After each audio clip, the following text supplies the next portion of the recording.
Le principe de cette exposition, c'est d'inviter un artiste et lui attribuer une salle.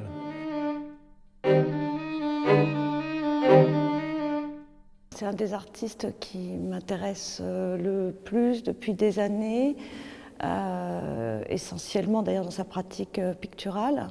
Je pense que c'est quelqu'un qui a une relation à la peinture qui est à la fois extrêmement érudite mais pas savante. Il est dans une sorte de zone intermédiaire entre l'héritage qu'il a eu, une tradition suisse, tradition de la modernité, sans le moindre retour nostalgique, hein, aux avant-gardes par exemple. Ses références sont très larges, ça peut aller de la peinture flamande à Van Gogh, au concret suisse. Et en même temps, il n'y a pas non plus de naïveté, il n'y a pas d'innocence. Il est dans vraiment cet état intermédiaire, cette espèce d'ambiguïté. Et depuis les premières peintures que j'ai vues, donc il a été à l'ECAL, à l'école d'art de Lausanne, après il a fait la Rijksakademie. Il a aussi beaucoup voyagé et les différentes séries que j'ai pu voir depuis les peintures qui étaient fumées dans la boucherie de son père et qui peinture marron presque monochrome, qui inhalait une sorte d'odeur de cochon fumé, hein, voilà, qui était une sorte de découverte astronomique. Je trouvais ça à la fois, il y a aussi de la drôlerie, hein, dans son travail, enfin, à la fois très drôle et très fort.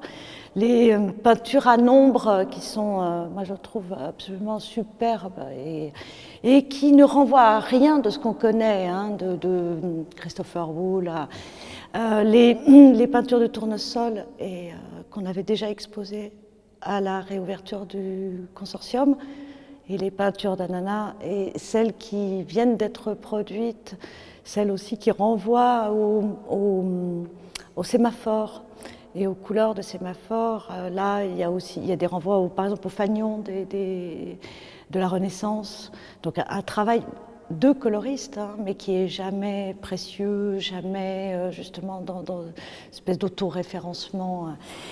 Donc c'est une figure très insolite dans cette histoire récente, très contemporaine de la peinture. C'est aussi quelqu'un qui a une forme d'intensité, voilà, une relation aussi assez brutale finalement à sa propre pratique, et qui prend des décisions. Ces décisions ne sont jamais des stratégies, ne sont jamais tactiques. Donc il y a voilà, cette